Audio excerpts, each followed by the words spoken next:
బఠానీ చాట వారెవ్వా! బఠానీ చాట అంటే ఎవరికి ఇష్టం ఉండదు చెప్పండి.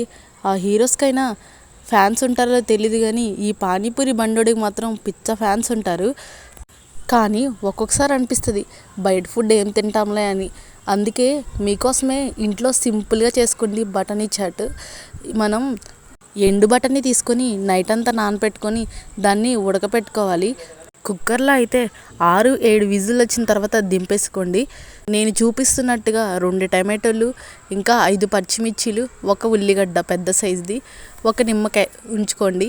తర్వాత ఒక గిన్నెలో కొంచెం ఆయిల్ పోసుకొని కొంచెం జీలకర్ర వేసుకొని చిట్పట్లు ఆడిన తర్వాత ఉల్లిగడ్డలు అయితే వేసుకోండి. ఉల్లిగడ్డలు గోల్డెన్ బ్రౌన్ వచ్చిన తర్వాత ఈ పచ్చిమిర్చి కూడా వేసుకొని ఫ్రై అయితే చేసుకోవాలి.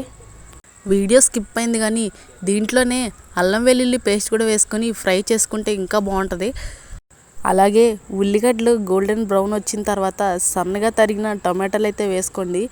తర్వాత దాంట్లో ఉప్పు వేసుకొని బాగా మగ్గించుకోవాలి. మెత్తగా ఉడకాలి టమాటాలు, గుర్తుపెట్టుకోండి. దాంట్లోనే గరం మసాలా కొంచెం వేసుకోండి. నేను ధనియాల పొడి, గరం మసాలా కలిపి వేస్తున్నాను. దీంట్లో చికెన్ మసాలా కూడా చిటికెడు వేసుకోండి.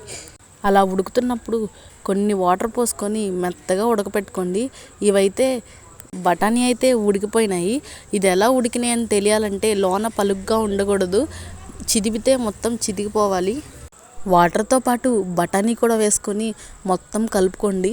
దీంట్లోనే కారం వేసుకోండి కొంచెం, లేదా వాటర్ పోసుకున్న తర్వాత అయినా వేసుకోవచ్చు. ఇలా మీ స్పైసీ తగ్గట్టు కారం అయితే వేసుకోండి. ఉప్పు సరిపోయిందా లేదా చూసుకొని వేసుకోండి. ఇలా మొత్తం దగ్గరికి వచ్చిన తర్వాత దింపేసుకోవడమే, బఠానీ అయిపోయినట్టే. ఇలా చక్కగా ఇక డెకరేషన్ చేసుకోవడమే. నేను కొత్తిమీర, పుదీనా వేయట్లేదు ఎందుకంటే మా హస్బెండ్కి ఇష్టం ఉండదు. అలా పైన నిమ్మకాయ పిండుకొని తింటే ఉంటుంది. ఫ్రీగా హెలికాప్టర్ ఎక్కి గోవా వెళ్ళినంత చల్లగా ఉంటుంది.